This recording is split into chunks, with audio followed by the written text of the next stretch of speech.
सत्य समाचार, तटस्थ समाचार, समाज बदल्ने हाम्रो अभियान। नमस्कार, यो हो टाइम समाचार। म वीरेन्द्र मन सुरु गरौँ। नेपालमा थप 133 जनामा कोरोना संक्रमणको पुष्टि सम्बन्धी प्रसङ्गबाट। शुक्रबार नेपालमा थप 133 जनामा कोरोना संक्रमणको पुष्टि भएको छ।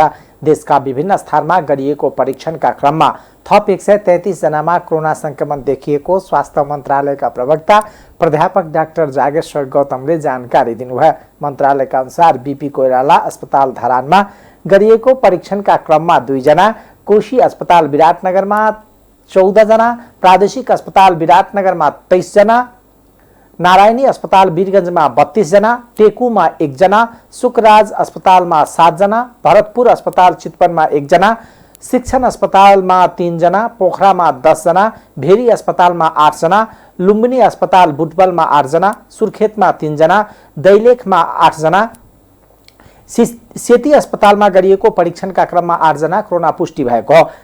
त्यस्तै थप 1 जनाको मृत्यु भएको छ। पर्साका एक महिलाको नारायणी अस्पताल वीरगञ्जमा मृत्यु भएको प्रवक्ता गौतमले जानकारी दिनुभयो। घण्टामा डिस्चार्ज हुनेहरूमा जम्मा 107 जना हुनुहुन्छ र आजसम्म डिस्चार्ज हुनुहुने जम्मा 12,947 निको भई घर फर्किसक्नु भएको छ। प्रादेशिक क्षयरोग केन्द्र प्रयोगशाला पोखरामा कास्कीका 4 जना, लमजुङका 3 जना, बागलुङका 1 जना र तनहुँका 1 जना हुनुहुन्छ। भेरी अस्पताल प्रयोगशाला नेपालगञ्जमा बाँकेका 2 जना, बर्दियाका 2 जना र दाङका 4 जना हुनुहुन्छ। यसैगरी लुम्बिनी प्रादेशिक अस्पताल प्रयोगशाला बुटवलमा नवलपरासी पूर्वका 4 जना, रूपन्देहीका 4 जना हुनुहुन्छ। सुर्खेत प्रादेशिक अस्पताल प्रयोगशाला सुर्खेतमा जाजरकोटका 1 जना र कालीकोटका 2 जना हुनुहुन्छ। दैलेख रियल टाइम पीसीआर प्रयोगशाला दैलेखमा दैलेखका 8 जना हुनुहुन्छ। सेती प्रादेशिक अस्पताल प्रयोगशाला धनगढीमा कैलालीका 8 जना हुनुहुन्छ र आजको जम्मा संख्या 133 छ र हाल सक्रिय संक्रमितको संख्या 5,383 छ। र आज अर्को दुःखद खबर पनि छ। 1 जनाको निधन भएको छ। पर्सा जिल्ला वीरगञ्ज महानगरपालिका वडा नम्बर 11 श्रीपुर रानीघाट निवासी वर्ष 85 का महिलाको आज मिति 77 साउन 9 गते बिहान 6:45 नारायणी अस्पताल वीरगञ्जमा दुःखद निधन भएको छ। उहाँ मुटु सम्बन्धी बिरामी हुनुहुन्थ्यो र निमोनियाबाट ग्रसित पनि हुनुहुन्थ्यो। यो सँगै निधन हुनेहरूको संख्या 44 पुगेको छ। यो सँगै नेपालमा कोरोनाबाट मृत्यु हुनेको संख्या 44 पुगेको छ। गत 24 घण्टामा 3,987 जनाको पीसीआर परीक्षण गरिएको मन्त्रालयका प्रवक्ता गौतमले बताउनुभयो। शुक्रबार थप 107 जना डिस्चार्ज भएका छन् भने हालसम्म 12,947 जना डिस्चार्ज भएका छन्। नारायणी अस्थायी कोरोना अस्पतालमा भर्ना भई उपचार गराइरहेकी वीरगञ्ज महानगरपालिका 11 निवासी 85 वर्षीय महिलाको मृत्यु भएको छ। चिकित्सकका अनुसार ती वृद्ध महिलाको मुटु रोगी थिइन्। हाल निमोनिया भएर अस्पताल आएकी थिइन्। कोरोना अस्पतालका इन्चार्ज डाक्टर नीरज सिंहका अनुसार शुक्रबार कोरोना अस्पतालमा मृत्यु भएकी महिला वीरगञ्जकै एडभान्स मेडिकेयर अस्पतालबाट बिहिबार रेफर भएको कोरोना अस्पताल आएकी थिइन्।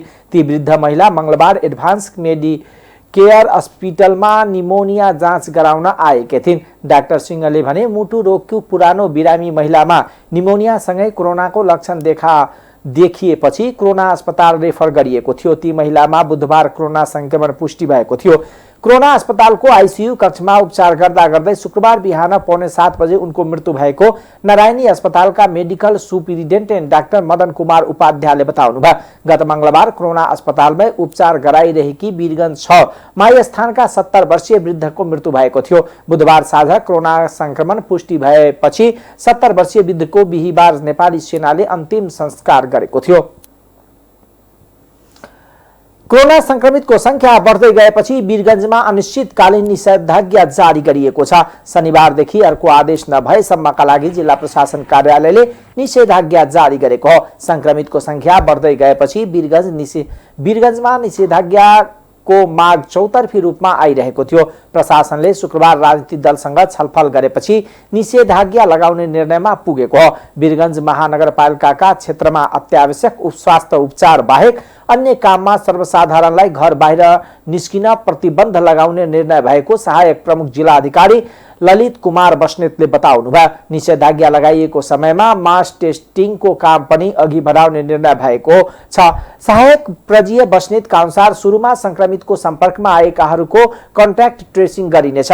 उनीहरूको पीसीआर परीक्षणपछि जोखिमपूर्ण स्थानमा चेक जाँच गर्ने निर्णय भएको छ। पीसीआर परीक्षण बढेपछि संक्रमितको संख्या बढ्दै जान सक्ने हुनाले क्वारेन्टाइन आइसोलेसनमा सबैलाई राखेर सम्भव नहुने निष्कर्ष बैठकले निकालेको छ। कन्ट्याक्ट ट्रेसिङमा परेका मानिसहरूको घरमा होम क्वारेन्टाइन सम्बन्धी मापदण्ड पुग्छ भने घरमै बस्ने दिने निर्णय समेत बैठकले गरेको छ। तर त्यसका लागि स्थानीय सुरक्षाकर्मी, स्वास्थ्यकर्मी र जनप्रतिनिधिको प्रत्यक्ष निगरानीमा रहनुपर्ने शर्त राखिएको छ। संक्रमित भेटिएका ठाउँमा सिल गर्ने, होम आइसोलेसनमा राख्ने, उद्योग प्रतिष्ठानलाई सिल गर्ने, उनीहरूलाई त्यही आइसोलेट गर्ने उहाँले भन्नुभयो। त्यसको निगरानी सुरक्षाकर्मी, स्वास्थ्यकर्मी र स्थानीय तह र जनप्रतिनिधिले गर्ने भन्ने निर्णय भएको छ। मास टेस्टिङका क्रममा फेला परेका लक्षण नभएका संक्रमितलाई होम आइसोलेसनमा राख्ने, लक्षण देखिएमा मात्र अस्थायी कोभिड अस्पतालमा लैजाने र आइसियु र भेन्टिलेटरको थप व्यवस्था गर्ने निर्णय पनि बैठकले गरेको बस्नेतले बताउनुभयो। वीरगञ्जमा अब अन्य जिल्लाबाट र विशेष गरी भारतबाट आउने पूर्ण प्रतिबन्ध लगाइएको छ। विशेष गरी छिमेकी मुलुक भारतको बिहारमा संक्रमितको संख्या बढ्दै गएकोले यस्तो निर्णय गरिएको हो। भारतबाट पूर्ण रूपमा प्रवेशमा रोक लगाइएको छ। सुरक्षा निकायहरूले गस्ती पेट्रोलिङ बढाउने, लुकी छिपी प्रवेश गरेकालाई नियन्त्रणमा लिएर क्वारेन्टाइनमा राख्ने निर्णय गरेको बस्नेतले बताउनुभयो।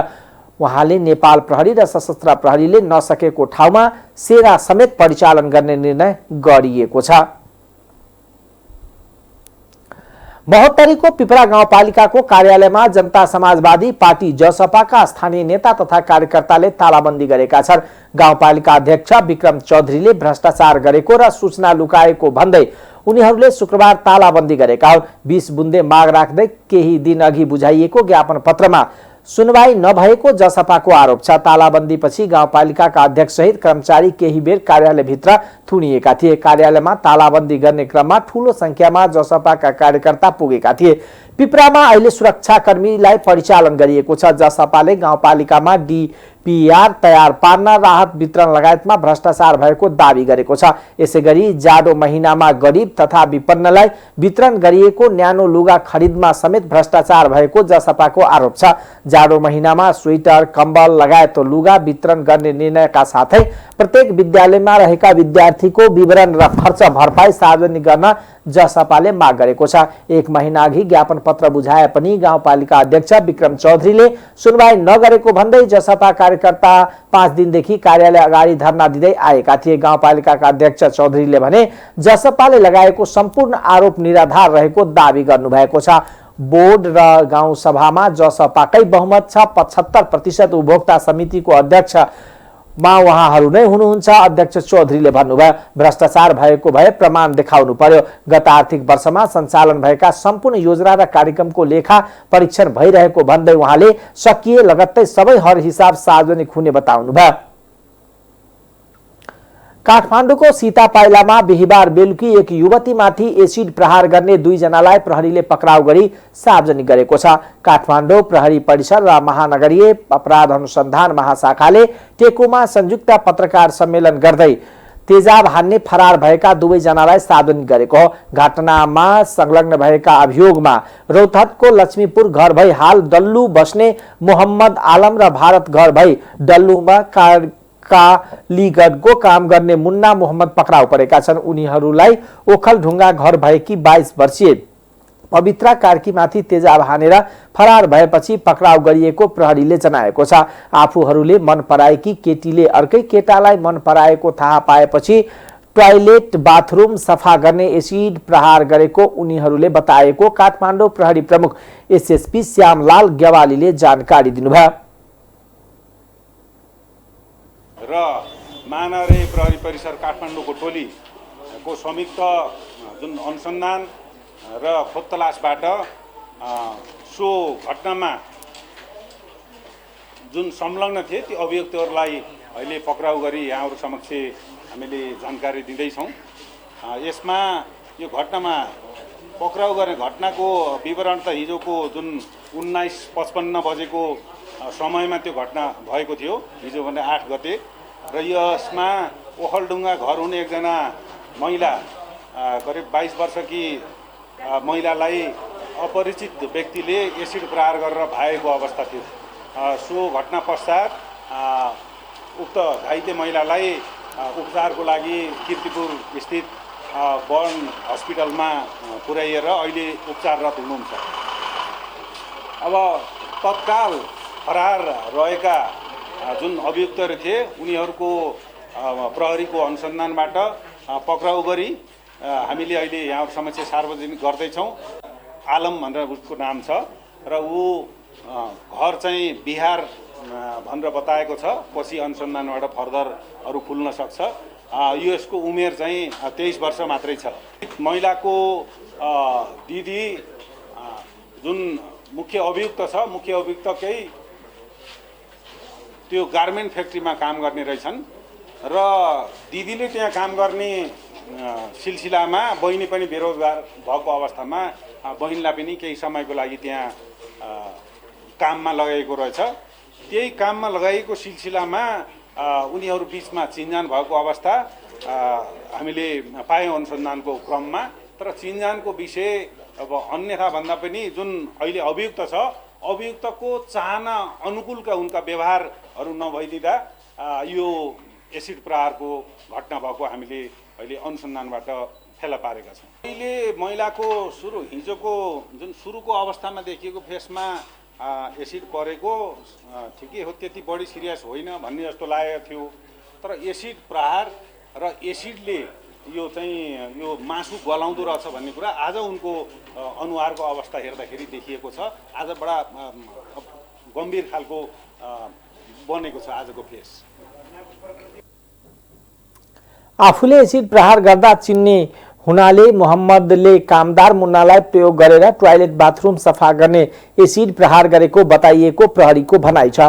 घटनाको थप अनुसन्धान भइरहेको प्रहरीले जनाएको छ। एसिड प्रहारबाट घाइते भएकी युवतीको कीर्तिपुरमा उपचार भइरहेको छ। एसिड आक्रमणबाट घाइते भएकी पवित्रा कार्कीलाई भेट्न वीरगंजकी मुस्कान खातुन अस्पताल पुगेकी छन्। बिहिबार राति एसिड आक्रमणबाट घाइते भएकी ओखलढुङ्गा घर भई सीता पाइला बस्दै आएकी 22 वर्षीय पवित्रालाई हौसला दिन उनी शुक्रबार बिहान कीर्तिपुर स्थित अस्पताल पुगेको हुन्। कार्कीले अर्कै केटालाई मन पराएको भन्दै रौठत घर भई हाल डल्लु बस्ने मोहम्मद आलमले भारत घर भई डल्लुमै बस्ने मुन्ना मोहम्मद मार्फत एसिड आक्रमण गराएको बताइएको छ। उनीहरू 2 जना प्रहरी हिरासतमा छन्। खातुनमाथि पनि गत भदौमा एसिड आक्रमण भएको थियो। उनी अस्पतालमा उपचारपछि निको भइसकेका छन्। पवित्रालाई भेट्न खातुन सहित समाजसेवी उज्जवल विक्रम थापा पुगेका थिए। कक्षा 11 को अन्तिम परीक्षा अब सम्बन्धित विद्यालयले नै सञ्चालन गर्ने पाउने भएका छन्। राष्ट्रिय परीक्षा बोर्डले एक कार्यविधि जारी गरी विद्यार्थीको अन्तिम मूल्याङ्कन गर्ने जिम्मेवारी सम्बन्धित विद्यालयलाई दिएको हो। बोर्डले मूल्याङ्कनलाई वैध र विश्वसनीय बनाउन सम्बन्धित विषय पठन पाठन गर्ने शिक्षक, प्रधानाध्यापक र विद्यालयलाई उत्तरदायित्व बनाई परीक्षा सञ्चालन, व्यवस्थापन, मूल्याङ्कन, नतिजा प्रकाशन र प्रमाणीकरण गर्नका लागि कार्यविधि बनाएको कार्यविधि प्रस्तावनामा उल्लेख छ। नयाँ कार्यविधि अनुसार 11 कक्षाको अन्तिम परीक्षाको लागि प्रश्नपत्र बनाउने, परीक्षा लिने तथा उत्तर पुस्तिका जाँच गरी ग्रेडिङ गर्ने अधिकार समेत सम्बन्धित विद्यालयलाई नै दिएको छ। अन्तिम परीक्षामा सहभागी हुने विद्यार्थी कम्तीमा 70% विद्यालयमा हाजिर भएको हुनुपर्नेछ। विद्यालयले कक्षा 11 को अन्तिम परीक्षा सञ्चालन गर्नु पूर्व परीक्षाको मिति र समयको बारेमा छिटो छडितो माध्यमबाट बोर्डका सम्बन्धित कार्यालयमा जानकारी गराउनु पर्ने कार्यविधिले व्यवस्था गरेको छ। परीक्षा सञ्चालन र मूल्याङ्कनका क्रममा प्रयोग भएका उत्तर पुस्तिका बोर्डले माग गरेको बेला विद्यालयले उपलब्ध गराउनु पर्नेछ। परीक्षा लिएको उत्तर पुस्तिका अलग अलग लोमा सीलबन्दी गरी कम्तीमा 1 वर्षसम्म सुरक्षित राख्नुपर्ने पनि कार्यविधिले व्यवस्था गरेको छ। कार्यविधिले परीक्षा तथा प्रमाणीकरण समितिको समेत व्यवस्था गरेको छ। 3 सदस्यीय सो समितिमा सम्बन्धित क्याम्पसको प्रधानाध्यापक वा विद्यालयको प्राचार्य, सम्बन्धित कक्षा शिक्षक र विषयगत शिक्षक मध्येबाट प्रधानाध्यापक वा प्राचार्यले मनोनित गरेको शिक्षक रहने व्यवस्था गरिएको छ। यस शैक्षिक सत्रबाट 11 कक्षाको परीक्षाको बोर्डले तोकेको मापदण्ड अनुसार हरेक वर्षको जेठ महिनाको तेस्रो सप्ताहबाट सञ्चालन गर्नुपर्ने पनि कार्यविधिले प्रष्ट व्यवस्था गरेको छ। परीक्षाको नतिजा प्रमाणित गरी 1 प्रति राष्ट्रिय परीक्षा बोर्डका सम्बन्धित कार्यालयमा बुझाउनु पर्नेछ। त्यसको 1 प्रति भने विद्यालयको अभिलेखमा सुरक्षित राख्नुपर्ने व्यवस्था गरिएको छ। कक्षा 11 का सबै सैद्धान्तिक विषयमा न्यूनतम D+ र प्रयोगात्मक तर्फ न्यूनतम C ग्रेड प्राप्त गरेका विद्यार्थीले मात्र 12 कक्षाको परीक्षा फर्म भर्न पाउनेछन्। परीक्षामा तोकिएको ग्रेड प्राप्त गर्न असमर्थ विद्यार्थीको लागि विद्यालयले ग्रेड वृद्धि परीक्षा सञ्चालन गर्नुपर्नेछ। कार्यविधिले परीक्षाको नतिजा चित्त नबुझेमा विद्यार्थीले पुनर्योग गर्न पाउने व्यवस्था समेत गरेको छ। पूर्व प्रधानमन्त्री तथा जनता समाजवादी पार्टीका नेता डाक्टर बाबुराम भट्टराईले देशमा बढिरहेको संकटबाट मुक्तिका लागि 5 वटा प्रस्ताव अघि सारेका छन्। नेता भट्टराईले शुक्रबार बिहान सामाजिक सञ्जाल ट्विटरमा ट्विट गर्दै संसद अधिवेशन बोलाउन र केपी ओलीलाई विदाई गरेर नेकपा भित्रैबाट नयाँ प्रधानमन्त्री चयन गर्न प्रस्ताव गरेका छन्। उनले अपराधका संरक्षण न्यायाधीशमाथि महाभियोग लगाउन पनि माग गरेका छन्। देश गम्भीर संकटतिर जाँदैछ, लोकतान्त्रिक ढंगले संकट मोचन गर्न यसो गरौं, भट्टराईले सारेका 5 प्रस्तावमा भनिएको छ। संसद अधिवेशन बोलाऊ, केपी ओली विदा गरेर नेकपा भित्र नयाँ प्रधानमन्त्री चयन गरौं, अपराधका संरक्षण न्यायाधीशमाथि महाभियोग लगाऊ, भ्रष्टाचार रोक्न शक्तिशाली लोकपाल गठन गरौं, प्रत्यक्ष निर्वाचित कार्यकारी राष्ट्रपतिमा जाऊ, श्रीमतीको हत्या गर्ने सशस्त्रका पूर्व डीआईजी रञ्जन कोइरालाको सजाय कम गरेर जेल मुक्त गरेको सन्दर्भमा भट्टराईले न्यायाधीशमाथि महाभियोगको प्रस्ताव अघि सारेका हुन्। नेपाल कम्युनिस्ट पार्टीका अध्यक्ष पुष्पकमल दाहाल प्रचण्डले अर्का अध्यक्ष केपी शर्मा ओलीकै सक्रियतामा निर्वाचन आयोगमा नेकपाले दर्ता गरेको दावी गर्नुभएको छ। नेकपा भित्रको अन्तर्विरोध बढ्दै जाँदा ओलीकै सक्रियतामा नेकपा एमाले दर्ता भएको र यसले कम्युनिस्ट आन्दोलनमा थप धरापमा पारेको प्रचण्डको भनाइ छ। काठमाडौँमा भएको कार्यक्रममा प्रचण्डले ओलीको एकलौटीपनको नेकपा विवाद आएको बताउनुभयो। पार्टीको अनुमति विपरीत आफू खुसी काम गर्दा सरकार बदनाम भएको आरोप लगाउँदै प्रचण्डले पार्टीको सक्रियताले भएका राम्रा कामको जस ओली एक्लैले लिने खोज्दा पार्टी फुटको खतरामा रहेको बताउनुभयो। पार्टीकै निर्देशन र पहलमा नेपालको नक्सा प्रकाशित गरे पनि प्रधानमन्त्री एवं अध्यक्ष ओलीले आफैले मात्र गरेको र अरूलाई दलाल भन्दै हिँडेको भन्दै प्रचण्डले आपत्ति पनि जनाउनुभयो। सांसदहरूले आधा कैद सजाय ईमानदारी पूर्वक पूरा गर्नेलाई बाँकी सजाय छुट दिने व्यवस्था कानूनमै राख्नुपर्ने सुझाव दिएका छन्। सिंहदरबारमा शुक्रबार बसेको प्रतिनिधि सभा अन्तर्गतको राज्य व्यवस्था तथा सुशासन समिति बैठकमा कारागार सम्बन्धी कानूनलाई संशोधन र एकीकरण गर्न बनेको विधेयकमाथि छलफलमा भाग लिँदै उनीहरूले 50% कैद सजाय ईमानदारी पूर्वक पूरा गर्नेलाई बाँकी सजाय छुट दिने व्यवस्था कानूनमै किटान गर्न सुझाव दिएका हुन्। नेपालको कारागारमा धेरै सुधारको खाँचो रहेको खुल्ला कारागार सम्बन्धी नयाँ सोचका साथ विधेयकलाई अघि बढाउनु पर्ने उनीहरूको भनाइ छ। समितिले विधेयकमाथि संशोधनकर्ताहरूसँग छलफल गरेको थियो। विधेयकका संशोधनकर्ता सदस्य यशोदा सुवेदीले खुल्ला कारागारको विषयलाई पनि विधेयकमा समावेश गर्नुपर्ने बताउनुभयो। उहाँले महिला कारागारमा कम्तीमा 1 जना महिला सुरक्षाकर्मीको व्यवस्थालाई हटाएर पहिलो र दोस्रो घेरामा सबै महिला सुरक्षाकर्मीको व्यवस्था हुनुपर्ने बताउनुभयो। त्यस्तै सांसद दुर्गा पौडेलले कारागार सम्बन्धी कानूनलाई पूर्ण बनाउन विधेयकमाथि विस्तृत छलफल हुनुपर्ने धारणा राख्नुभयो। थाहा छैन, तर मिल्ने ठाउँमा चाहिँ दफा थपेर भए पनि खुला कारागारको विषय चाहिँ समावेश गर्नुपर्छ होला यो कारागार व्यवस्थापन यो विधेयकमा भन्ने चाहिँ हामीलाई लागेको छ। अर्को महत्त्वपूर्ण कुरा अर्को चाहिँ यहाँ प्रस्तावमा के छ भन्दाखेरि चाहिँ महिला कारागारमा महिला 1 जना महिला कम्तीमा पनि 1 जना सुरक्षाकर्मी रहनुपर्छ भन्ने कुरा चाहिँ प्रस्तावमा रहेछ। हामीलाई यो उपयुक्त लागेन। हिजोका दिनमा महिला सुरक्षाकर्मीको अभावमा यो कुरा ठिकै थियो।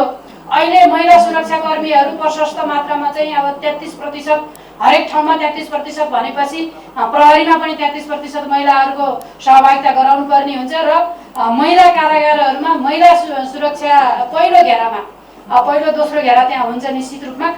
कानुनभित्र रहेरै त्यो कानुनको व्यवस्था कारागारमा बस्ने एउटा महिलाले विवाहको अधिकारको जुन प्रकारको व्यवस्था छ त्यसको त्यो सँगसँगै उसलाई प्रजननको व्यवस्था पनि कसरी गराउने, त्यो अन्तर्राष्ट्रिय रूपमै जुन अधिकारहरू छन्, जुन हाम्रो कानुनले पनि स्वीकारेको, संविधानले पनि स्वीकारेको अवस्था छ, त्यसलाई व्यवस्थापन कसरी गरेर लैजाने भन्ने यी विविध चिजहरूको कमी कमजोरी देखिएको हुनाले त्यसलाई एउटा कानुनलाई परिपूरक बनाउने किसिमले अहिलेको अवस्थामा, त्यो कानुन पूर्ण रूपले परिपूरक त सधैँलाई त हुँदैन, तर अहिलेको अवस्थामा त्यसलाई परिमार्जित गरी अहिलेको अवस्था स्वरूप अहिलेको समय सापेक्ष किसिमको कारागार को व्यवस्थापन गर्नको निम्ति कारागार सम्बन्धी कानुनलाई हामीले व्यवस्थित बनाएर लैजानुपर्ने आवश्यक देखिएको हुनाले मैले यो विविध विषयमा मैले संशोधन राखेको छु। उक्त विधेयकमाथि एकल तथा समूहगत रूपमा गरी 24 संशोधन दर्ता भएका छन्। बैठकमा गृहमन्त्री रामबहादुर थापाले संशोधनमाथिको छलफल सकिएपछि यसलाई कसरी अघि बढाउने भन्ने बारेमा राय राख्ने बताउनुभयो। संविधानमा उल्लेखित उक्त व्यवस्थालाई संघीय सरकार र प्रदेश सरकार बीच समन्वय काम गर्न उक्त विधेयक अघि बढाइएको गृहमन्त्री थापाले बताउनुभयो।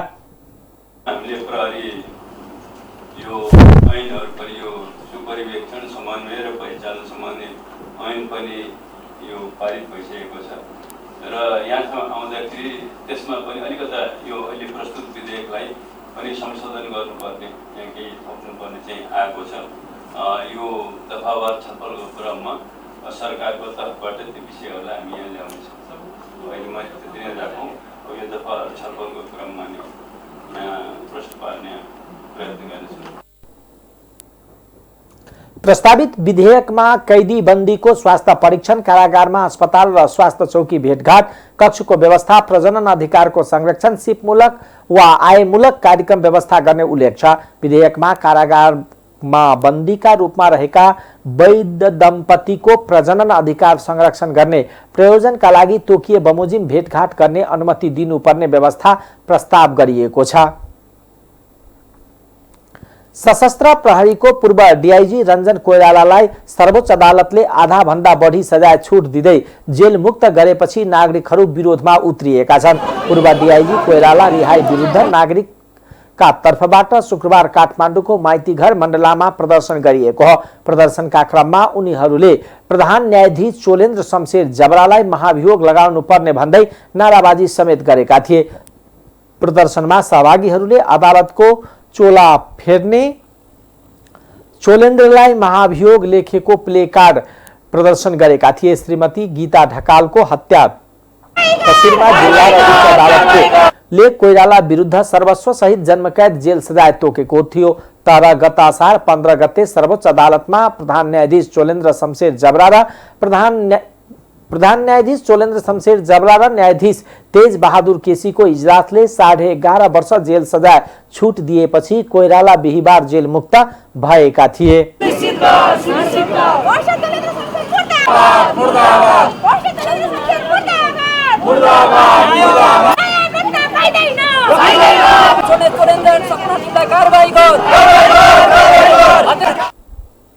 नेपाल उद्योग वाणिज्य महासंघका अध्यक्ष चन्द्र प्रसाद ढकालले महासंघ नेतृत्वविहीन बनेको र विधि विधानको परिपालन हुने छाडेको आरोप लगाएका छन्। साउन 26 र 27 साधारण सभा र निर्वाचन महासंघको पदाधिकारीको बैठकले स्थगित गर्ने निर्णय गरेपछि शुक्रबार पत्रकार सम्मेलन गर्दै ढकालले चर्को असन्तुष्टि व्यक्त गर्दै महासंघमा विधि विधानको पालन हुन छाडेको आरोप लगाउनु भएको हो।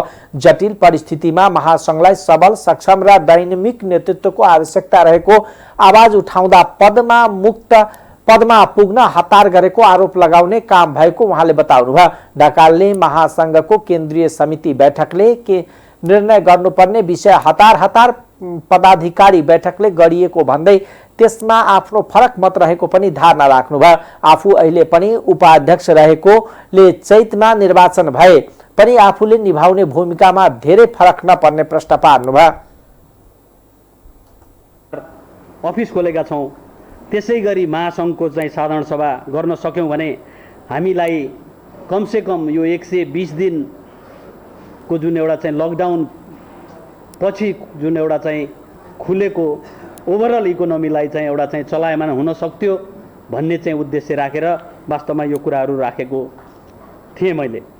जस्तो यसबाट 55 वर्ष अघि स्थापना भएको हाम्रो गौरवशाली संस्थाको जुन गरिमा छ, साख छ, मर्यादा छ, त्यो गरिमा र साख र मर्यादालाई जोगाउनका लागि हामीले बनाएका जुन विधि विधान छन् ती विधि विधानको पूर्ण चाहिँ परिपालन हुनुपर्छ भन्ने पनि मेरो चाहिँ धारणा रहेको छ।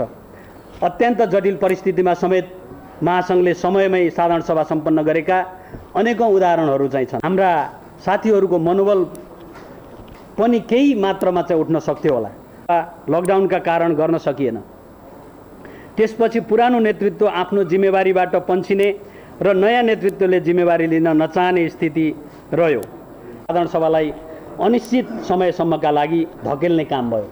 जुन म यहाँ चाहिँ साथीहरूलाई के पनि भन्न चाहन्छु भने इभन 12 घण्टाको चाहिँ नोटिसमा जुन हाम्रा चाहिँ कतिपय पदाधिकारी साथीहरू काठमाडौँ बाहिर हुनुहुन्थ्यो, उहाँलाई चाहिँ त्यो मिटिङमा आउने चाहिँ समय पनि चाहिँ भन्नाले चाहिँ नपुगेको चाहिँ अवस्था चाहिँ भयो।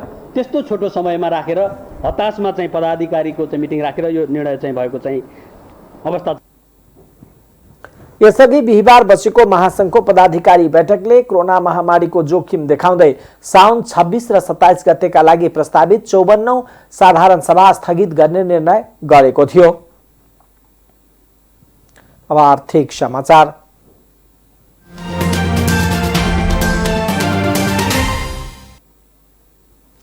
भाटभटेनी सुपरमार्केटलाई वाणिज्य आपूर्ति तथा उपभोक्ता संरक्षण विभागले कारबाही गरेको छ। विभागले म्याद सकिएको पानी बिक्री गरेको कारबाही गरी 3 लाख जरिवाना पनि तिराएको छ। हनुमान थान स्थित सुपरमार्केटमा बेली ब्रान्डको पानी बिक्री गरिरहेको अवस्थामा भाटभटेनी सुपरमार्केटलाई कारबाही गरिएको हो। अनुचित व्यापारिक क्रियाकलाप गरेको भन्दै वाणिज्य आपूर्ति तथा उपभोक्ता संरक्षण विभागले कारबाही गरेको हो। उपभोक्ता संरक्षण ऐन 2075 को दफा 16(2) क बमोजिम 38 अंगको कसुरमा 39(1) ख बमोजिम कारबाही गरिएको विभागले जनाएको छ। विभूति वाटर वेवरेज प्राली धापाखेलले बिल बिजक्का जारी नगरी पानी बिक्री गरेकोले 2 लाख जरिवाना गरिएको छ। सामाखुसी स्थित परिवेश पानी उद्योगलाई पनि बिल बिजक जारी नगरी बिक्री गरिएको उक्त कम्पनीलाई 2 लाख जरिवाना गराएको हो। नेपाल राष्ट्र बैंकले बैंक तथा वित्तीय संस्थाका सबै शाखा कार्यालय खोल्न निर्देशन दिएको छ। केन्द्रीय बैंकले बैंक तथा वित्तीय संस्थालाई परिपत्र गरेर स्वास्थ्य सुरक्षाको पालन गरी भीडभाड नहुने तथा दूरी कायम गरेर कार्यालय समयमा सबै शाखा कार्यालय खोल्न निर्देशन दिएको हो। उसले शिफ्ट सिस्टम हटाउन पनि भनेको छ। अब नियमित रूपमा बैंक तथा वित्तीय संस्थाका शाखा 8 घण्टा नै खोल्नु पर्नेछ। कोरोनाको संक्रमण बढेको भन्दै गएको चैत 11 गतेदेखि सरकारले लकडाउन जारी गरेपछि बैंक तथा वित्तीय संस्थाले सीमित संख्याका शाखा मात्र केही समयका लागि खोल्दै आएका थिए।